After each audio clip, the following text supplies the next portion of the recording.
Good morning, everyone. I am Mary Grace M. De Castro.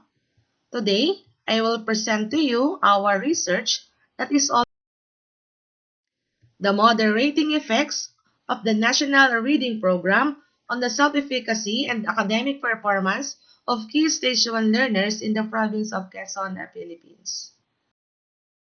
My co-authors, Sir Orence O. Umali and Ma'am Ronaline Olaro. Our background.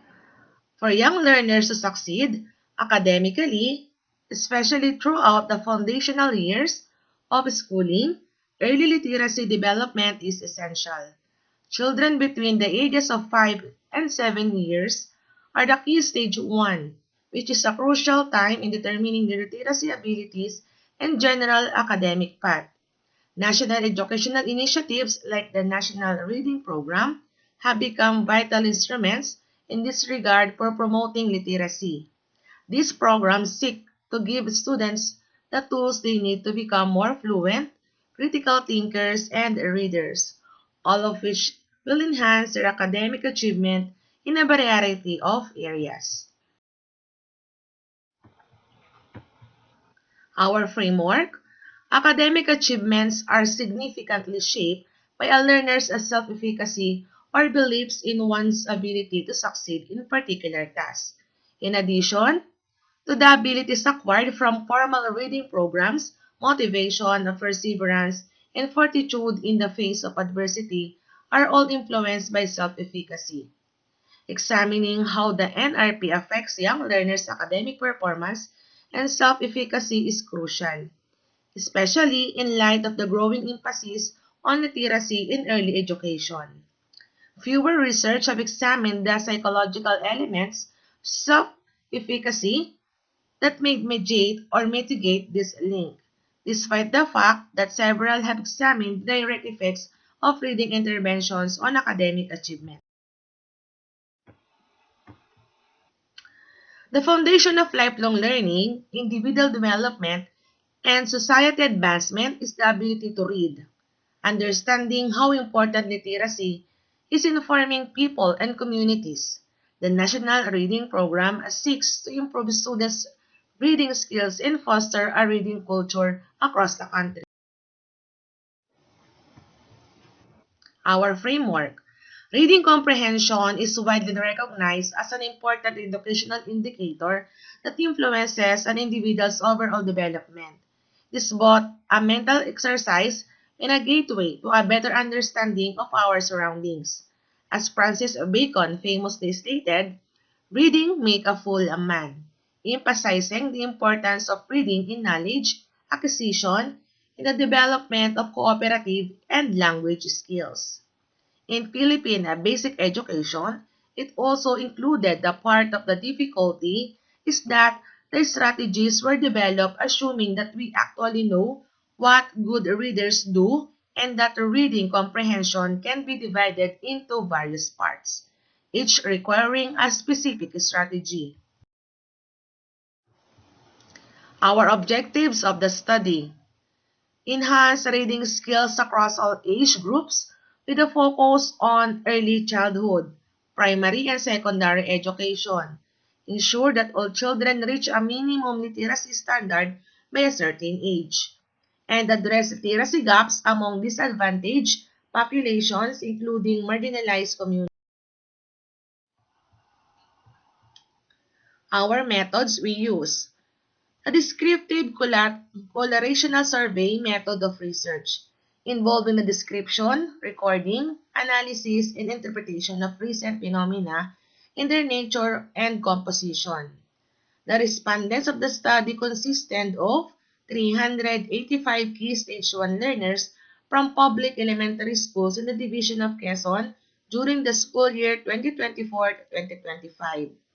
To assess the respondents' reading comprehension skills, the researchers utilized an instrument that was patterned after the standardized assessment found in the Comprehensive Rapid Literacy Assessment booklet for KS1 English subject. The nature of the test questions was evaluated based on the analytic rubric adapted from the literature mentioned above. our reading fundamental. Scoring and reading comprehension on literal, inferential, and evaluative aspects involve several components that assess different facets of reading proficiency. The examiner recorded the number of students falling under the categories of literal, inferential, and evaluative comprehension in order to obtain permission to conduct the study. The researcher also drafted a letter addressed to our OIC or the school's division superintendent through our HR department. After this, upon approval from the OIC of the school division superintendent, another letter will be handed to the public schools district supervisor in the division of Quezon, as well as to the principal or school head of the respective schools involved in the study. To secure the participation of the respondents, the researchers approached the advisor and sought permission from the parents of the respondents. In addition, the researcher obtained consent from the respondents themselves. All questionnaires were collected with care, and the responses were recorded, tabulated, analyzed, and treated with the utmost confidence. So based on our data on Table 1, our reading comprehension of the students on the literal, inferential, and evaluative, our indicators are literal, inferential, evaluative, and overall mean. Our number of students. Literal is 125, inferential 135, evaluative is 120, and the overall is 385 respondents. Our mean score, literal 4.70, inferential 7.74, and evaluative is 11.71. Overall mean 8.05.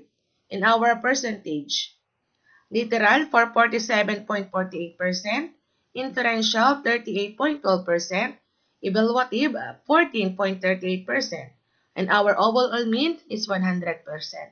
As you can see in the table, the highest indicator is the literal, which have a percentage of 47.48, and the lowest is evaluative with 14.38% at percentage.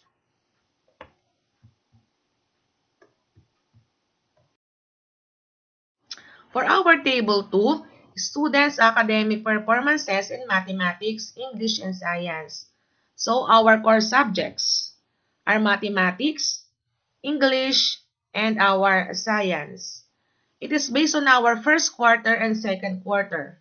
The description are fair.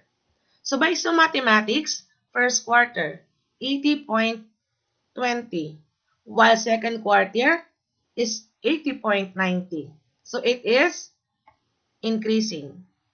For our English, first quarter is 81.05, and for our second quarter is 81.45, also increasing. And science is 81.50, and for the second quarter is 81.65.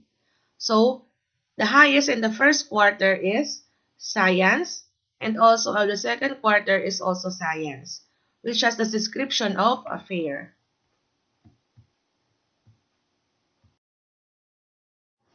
So for our table 3, are significant relationships between the respondents' level of reading comprehension and their academic performance among key stage 1 learners.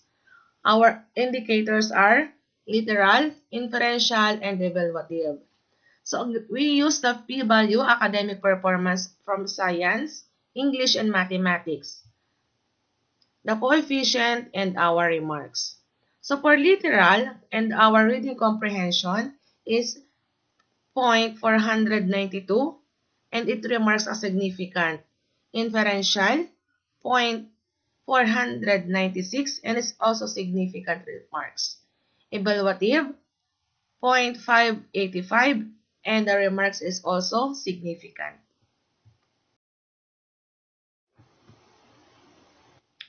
Our conclusions, limitations, and further research. So based on the findings of this study, numerous inferences can be made. First of all, it is clear that students who are not exposed to a lot of reading materials struggle with reading comprehension. The study emphasizes how difficult it is for them to comprehend text and words to put their ideas on paper.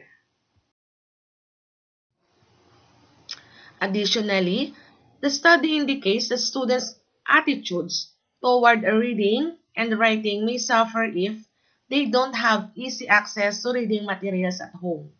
This can therefore have a negative impact on their academic achievement. The study highlights how important parents are in determining their children's reading comprehension levels. One important component of a child's growth and development is the support network in the home.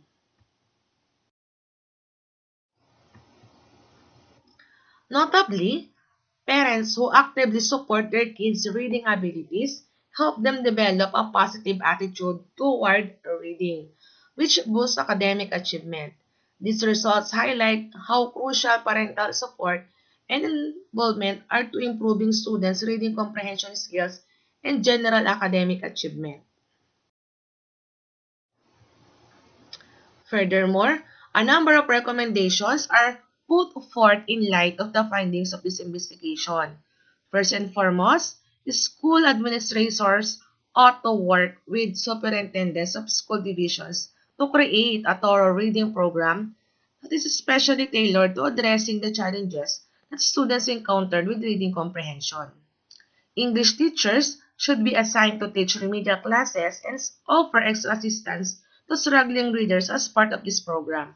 Second, in order to help teachers improve their abilities and implement successful teaching methods in the classroom, principals ought to give priority to sending them and training sessions and seminars centered in various reading strategies.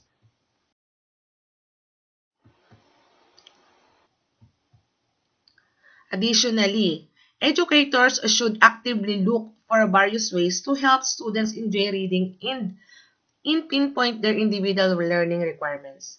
At the same time, they should maintain open lines of communications with the parents to support cooperative efforts to support students' growth. So in addition, parents ought to regularly check on their kids' academic progress and give them access to reading materials in order to actively encourage their reading. So our impacts, outcomes of the study. So the impact are improve literacy rates, to foster a love for reading, increase access to books and reading materials, and to enhance reading comprehension and critical thinking. That critical thinking is very need need for their academic. So researchers are urged to investigate additional factors like socioeconomic status, classroom dynamics, and instructional strategies that might be linked to students' reading challenges. By putting these suggestions into practice, educational stakeholders can collaborate to improve comprehension, foster a supportive reading environment, and eventually raise students' academic achievement. So, the outcomes of the study on the National Reading Program can provide valuable insights into the program's effectiveness, areas for improvement, and to broader impacts on our literacy. So, these are our references.